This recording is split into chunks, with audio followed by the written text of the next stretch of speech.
I think piracy has never really gone out of fashion. There have been decades where it has been on a low key. There have been years when it has been on a high key in different parts of the world for about 3,000 years.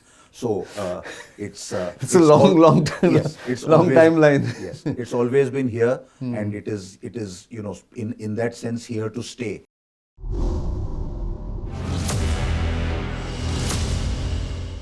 Hello and welcome to Bharat Shakti. I'm Nitin Gokhale. January 2024 has seen hectic activity in the Western Indian Ocean, and particularly for the Indian Navy, which has deployed ships for anti-piracy operations, since attacks on merchant ships seems to have increased given the kind of flux that is happening across the world and of course in the Red Sea, adjacent areas of Red Sea and the Indian Ocean. What has been the achievement that the Indian Navy can boast of, and what the future foretells is something that we are going to discuss. And to discuss that, we have a familiar face on Bharat Shakti, Rear Admiral Sudarshan Shrikhande, a naval analyst, former naval officer, and somebody who watches the Indo-Pacific, if I may say so, very closely, apart from his interest in nuclear deterrence and nuclear issues concerning different nations. So welcome to this program, Sudarshan. Thank you, Nitin. Glad to be back. And good to have you in Delhi from Goa. I know the weather is different, but it's good to have you in the studio rather than online. So if you saw what I just, what you listened to what I mentioned, the first month of 2024 seems to have suddenly seen hectic activity, anti-piracy, piracy operations, anti-piracy operations, and even fear of the old bad days of, I would say, piracy happening anywhere on the seas, and especially areas that are of interest to India. Why do you think this is happening, or is it something new, or something that has always been there up and down in the years that have gone by? Yes, I think piracy has never really gone out of fashion. There have been decades where it has been on a low key. There have been years when it has been on a high key in different parts of the world for about 3,000 years. So it's a long time, yes, it's long always, timeline. Yes, it's always been here, and it is in that sense here to stay. Right. Just like crime on land will not go away. Yeah. Crime at sea also has its own interested parties, and navies have. On their own and in cooperation with others at various times in the last, especially in the last 200 or 300 years, cooperated on about piracy. And what we have seen now is really interesting. I don't think even 3-4 months ago, people imagined that piracy will suddenly appear along with the other problems in further up in the Red Sea with the Houthis, Right. between Houthis and others. But certainly the pirates seem to have seen some kind of an opportunity to restart, if one may say so, piracy in the Horn of Africa and in the Western Indian Ocean. And you're right, the Indian Navy has deployed in great strength and with great effectiveness, as we can see from the media, Right. that lot of incidents, both about to deal with pirates and to deal with the aftermath of other accidents and ordnance delivery that has been happening, aid to shipping, and rolling back piracy. What is of interest is that despite great sea powers and middle sea powers all being in the fray, the state and non-state actors, pirates also amongst the non-state actors, still have growing potential now and growing a variety of instruments that they can use and leverage for their own acts. Own acts, of course, and these acts are disruptive for world trade, for maritime traffic, everything.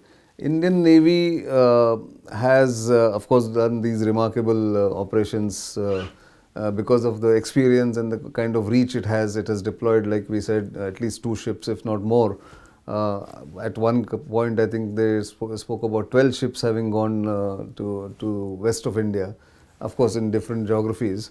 But the very fact that the pirates are now not distinguishing between flags or national flags carriers, and they're just targeting anybody passing through and whatever opportunities they get, seems to indicate that they feel emboldened by the fact that there seems to be a bit of chaos amongst the decision makers in naval powers that you mentioned, whether big or small. Yes.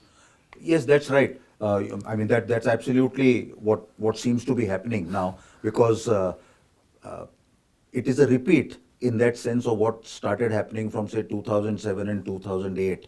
Slowly, their targeting multiplied, their ability. Pirates also are very good at learning on the job.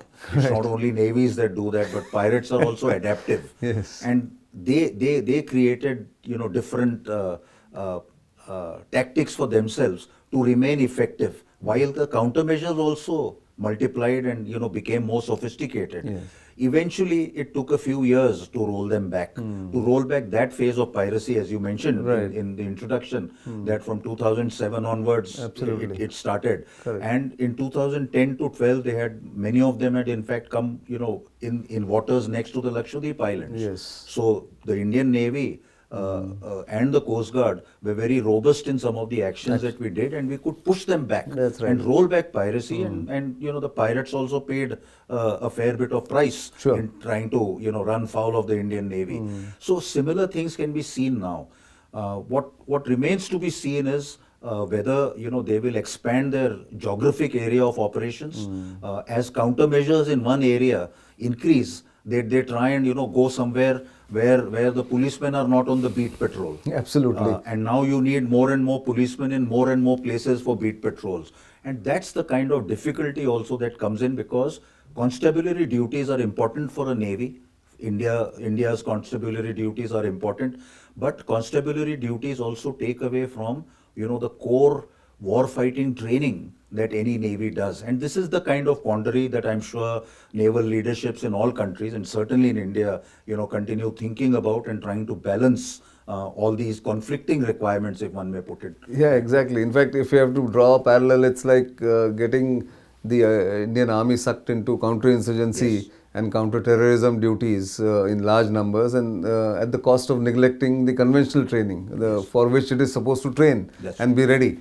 So, if that be the case, and given the vast expanse of the oceans and the seas that is of course there in the world, do you think there is a case for far more cooperation between navies? Of course, there are these mechanisms of the coalition maritime forces, which India has just recently joined, and other mechanisms, or even just sharing information. Has that improved from your time when you were also looking at foreign cooperation, if I remember correctly, from that time to now, and does it get reflected in the actions that the navies are taking now? Yes, I think in many ways, naval cooperation and maritime cooperation has increased in magnitudes since, let's say, we are talking about 2009 and 10, yeah. when the foundations were being laid. IONS was started in That's 2010. right, 2008, I think. Yeah. So yes, a lot has been done now, and we see at one level, say the Indian Navy, from what I understand from the media, that the Indian Navy is participating essentially on its own when it comes to targeting. But I'm sure all these cooperative mechanisms, fusion centers, vessel monitoring, and our bilateral and multilateral relationships with other navies has yielded benefits. In some ways, in terms of maritime domain awareness, the information sharing that happens, and the coordinated, if not directly, integrated operations against pirates. And we can see manifestations of this in some ways. And here is where the investments made in the maritime relationships between countries, the partnerships we've had for decades, from the 70s with Mauritius, Maldives, Sri Lanka, and Seychelles from the 80s, are paying dividends. A good example is what happened, I believe, just maybe 24 hours or 36 hours earlier, where Sri Lankan Oh yes, that crew, ship called that's right, crew were Topaz. rescued by a Seychelles patrol boat Right. of the Seychelles Defense Forces, Sure. which patrol vessel Topaz, which was actually transferred from the Indian Navy's inventory to Seychelles a few years ago. It's a fast attack craft. I That's think. right, a Yeah. fast attack craft. So you see how past investments are creating current returns, Exactly. and to the benefit of the larger objectives of freedom of navigation, freedom of the seas, the ability for the world to sustain trade without major disruptions. Disruptions will occur. The Houthi problem is creating serious disruptions. The piracy problem has created disruption in the past, Yes. and it seems to be once again something that needs to be countered. So I think the Indian Navy is doing what it needs to do. And taking its role of what is called or used to be called the net security provider in the Indian Ocean. Now it's being turned into something else. But we'll, hold your thoughts on that. I also will come to what Quad countries can do. I mean, of course, US and India are cooperating in many ways in this current troubled area. But the other two Quad countries, Australia and Japan, what they can do. But before that, what I wanted to shift the focus on was to the Red Sea. Okay. And the Houthis are clearly a much more potent organization, non-state actor, certainly like the pirates, but armed and more or less like a militia. Now, there are reports about them using missiles and even ballistic missiles to attack merchant shipping, targeting especially Israel bound or ships helping Israel in many ways. So, how do you see that conflict in that zone of Red Sea and what is that area? Babel, yeah. Yes. So, what is your assessment on that? So I think the Houthi problem, of course, is an old one. It's a very complex geopolitical Sure. problem where Yemen's, Saudi Arabian interests, UAE, Iran, Iranian etc. interest. All of them are enmeshed in a very complex way, and we've seen some very very intense fighting that had taken place a few years back on the soil of Yemen. Yeah. What we find now is some of that has shifted onto the maritime dimension, Right. and that's been very interesting because it wasn't expected that it would be so. But for their own interests and for Is the fallout of the Gaza strip, Israel-Gaza yeah. conflict that is ongoing, and the Houthis seem to have laid down a very clear objective for themselves. We will stop when Israel stops. Israel stops Against Hamas. Now, Yeah. against Hamas. So they have their objectives clear. The interesting part is, what are the counter objectives, and that doesn't seem to be very clear. Right. There are reports from Western media and Western analysts have been saying that all these attacks on Houthi missile bases, etc. How might they pan out? And the record of sort of long-range strikes and sustained campaigns like this is also quite iffy as far as the Americans are concerned. So how long will this go, Sure. especially in an election year? Right. And with provocations or incidents like the 3 American soldiers who've been killed in their camp In Jordan. in Jordan in Yes. drone attack, and Right. more such incidents could happen. Of course, American soldiers have been targeted earlier also Elsewhere, in different ways for decades. Sure. So this is now a new instrument Right. of how drones are being used imaginatively, if I may use the word, from in a dispassionate way. Sure. But so the Houthis are using certainly now long-range missiles.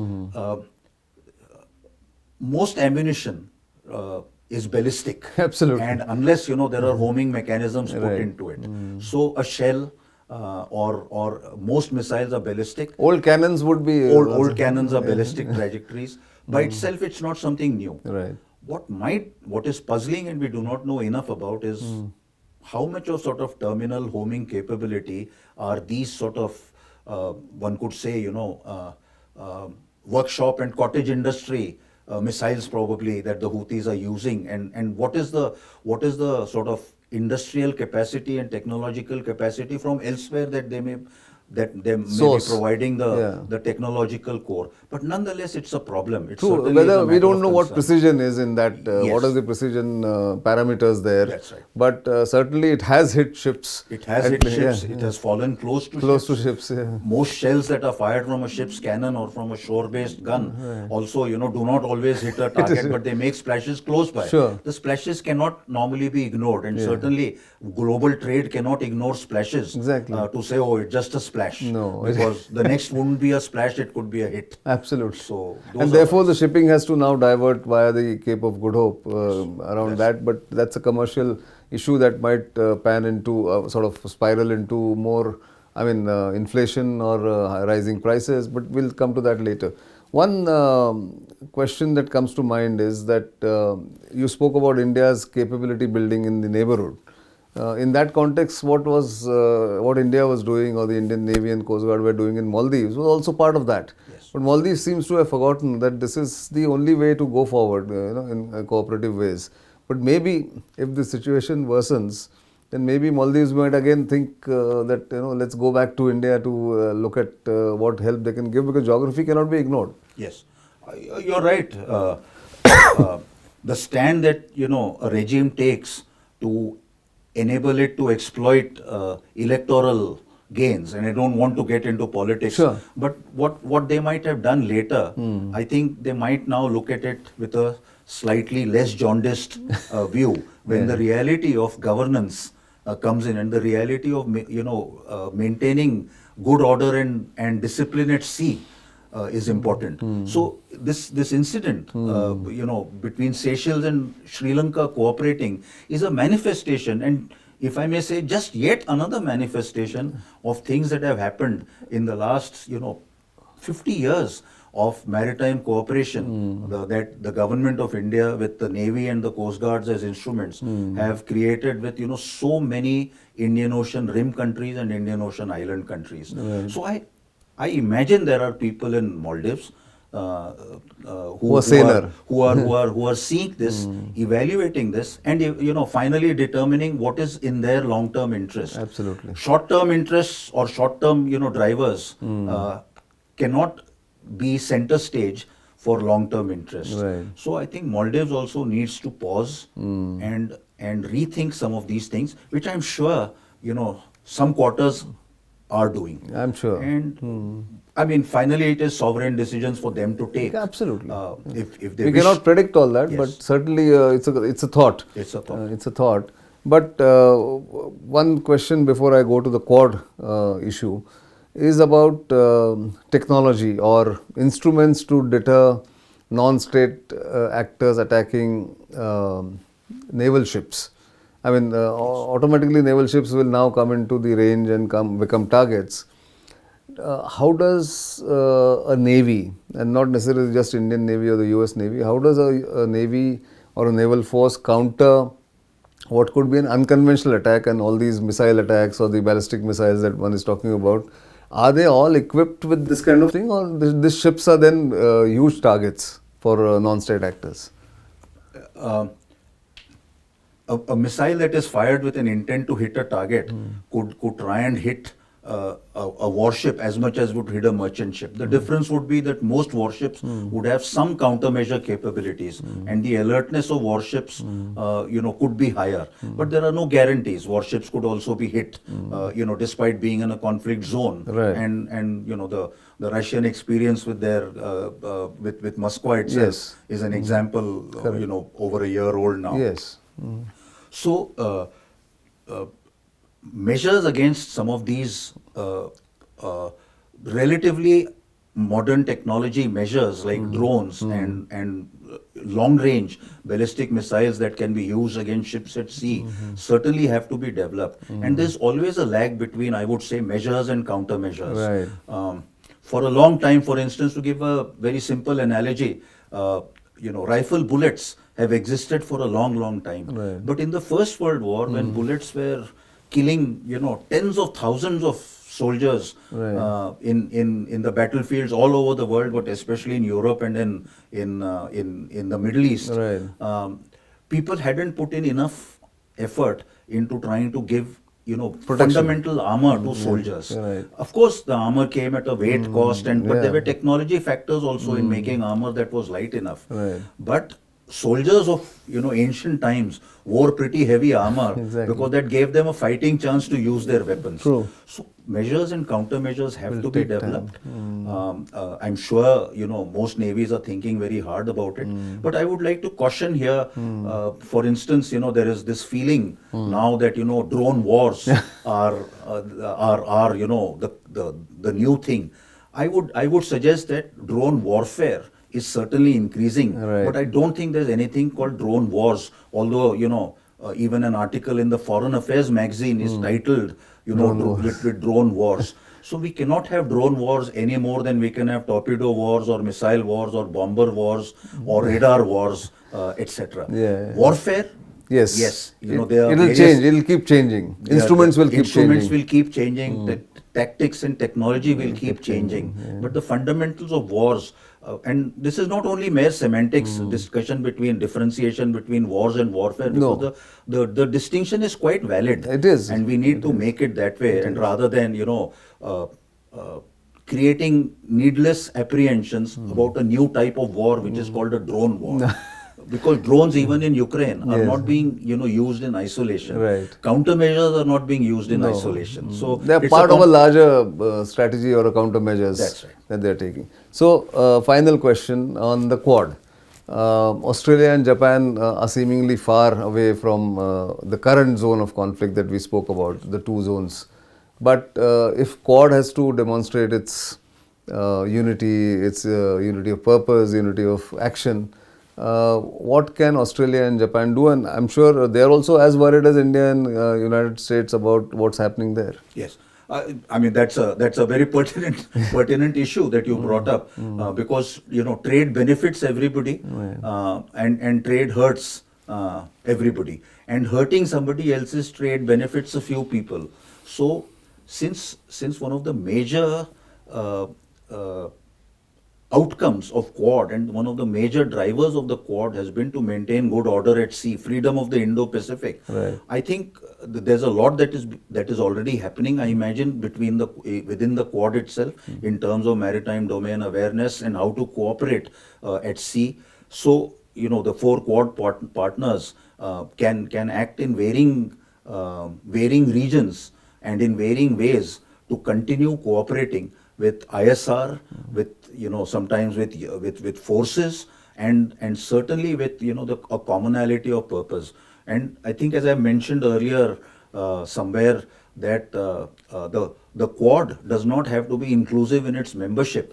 It is inclusive in its agenda. Action and agenda. And the agenda includes everybody, Right. to come and preserve, help some of the more capable partners, like the Quad itself, do something for the benefit of all. And since trade is something that benefits everybody, and rising prices can harm everybody, and can be a big electoral issue. Inflation is a big electoral issue. It is. So it's time, I think, to do more with the Quad as a platform, as a security dialogue that is an enabler for many things. That's a good thought on which end our conversation. Thank you for this very enlightening and I would say insightful discussion on what's happening around the conflict zones. We don't know where it's going to end, but hopefully we don't have to discuss this again and the conflict ends, but we'll have multiple other issues to discuss. So thank you very much for watching. That's all we have in this program, but do keep watching Bharat Shakti, and of course keep sending us your feedback. It is important to us and very valuable. For the time being, it's goodbye.